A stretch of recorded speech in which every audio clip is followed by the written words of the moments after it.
రామారావు గారి దగ్గర నుంచి ఉన్నటువంటి గురుకుల ప్రదేశాలు చాలా ఉన్నాయి, మంచి స్కూల్స్ అవన్నీ కూడా. దానికి మౌలిక సదుపాయాలు చాలా వరకు కరువుగా ఉన్నాయి, నాకు కూడా తెలుసు, చూశాను. ముందు దాని మీద దృష్టి పెట్టండి, మీ డిపార్ట్మెంట్ మీరు కలిసి కూర్చొని దానికి చేస్తే బెటర్. అధ్యక్ష, అంతేకాకుండా మీరు కూడా ఇచ్చారు పర్సెంటేజ్ కూడా అధ్యక్ష. మరి నారాయణ సారు చైతన్య స్కూల్స్ కన్నా మన పర్సెంటేజ్ కూడా 98.2% కూడా వస్తుంది అధ్యక్ష. ఖచ్చితంగా పరిశీలిస్తాం అధ్యక్ష. నెక్స్ట్ క్వశ్చన్ అండి, 639 సార్, సభ్యులు లేరు వైసీపీ ఎమ్మెల్యేస్. నా దీని మీద చిన్న వివరణ ఇవ్వాలనుకుంటున్నానండి. దయచేసి కూర్చోండి ప్లీజ్. ఇక్కడ సభలో ప్లీజ్ ఏమండి, సభలో చాలామంది సీనియర్ నాయకులు ఉన్నారు, ఇక్కడ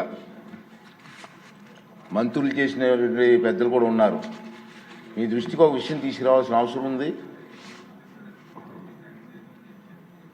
ఈ సమావేశాలలో దురదృష్టవశాత్తు దాదాపు 25 ప్రశ్నలకు సభలో సమాధానం లభించలేదు. ప్రతిపక్షానికి చెందిన గౌరవ సభ్యులు ప్రశ్నలు వేస్తున్నారు, రావట్లే.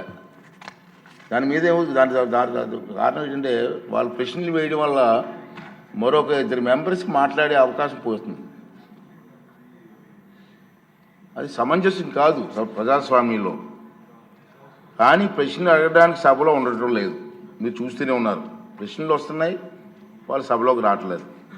ఈ కారణంగా సభలో ఎవరో ఒకరి ద్వారా మరో 2 ప్రశ్నలు అడిగే అవకాశం కోల్పోతున్నారు. ఇది చాలా దురదృష్టకరం. సభకు ఎన్నికైన గౌరవ సభ్యులు సగర్వంగా సభకు రావాలి. ప్రజలు ఎన్నుకున్నారు మిమ్మల్ని, సభలోకి వెళ్ళి మా సమస్యలు మాట్లాడమని. సభకు రావాలి. ఎవరికీ కనిపించకుండా వచ్చి సభ్యులు హాజరు పట్టికలో సంతకాలు చేసి వెళ్ళిపోతున్నారని దొంగలలాగా వచ్చి. మీరు గౌరవ సభ్యులే, ప్రజలు ఎన్నుకున్నారు, మీరు ఎమ్మెల్యేస్. దొంగలలాగా వచ్చి సంతకాలు పెట్టవలసిన అవసరం ఇచ్చింది కర్మ. ఒకసారి ఎమ్మెల్యేగా గౌరవప్రదమైన దీంట్లో ఉండి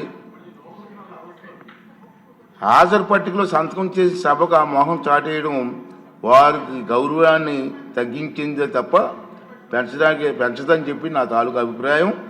వీరిలో ముఖ్యంగా నా దృష్టికి వచ్చింది వై బాలనాగిరెడ్డి గారు, తాటిపర్తి చంద్రశేఖర్ గారు, రేగం లింగం గారు, మత్స్యలింగం గారు, విరూపాక్ష గారు, మత్స్యరాజ విశ్వేశ్వరరాజు గారు, ఆగిపాటి అమర్నాథ్ రెడ్డి గారు, దాసరి సుధ గారు.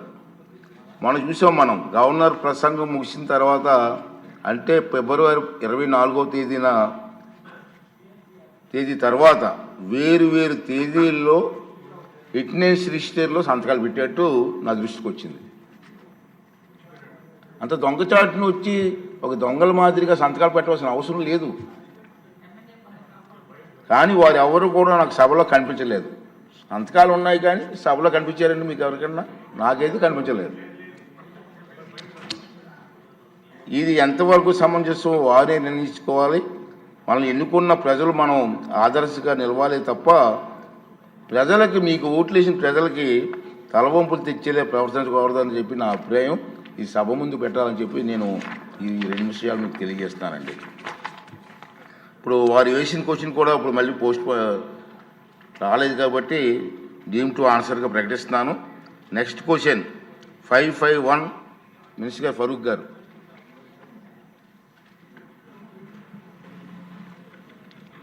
సార్, ఏ వక్త్ ఆస్తున్న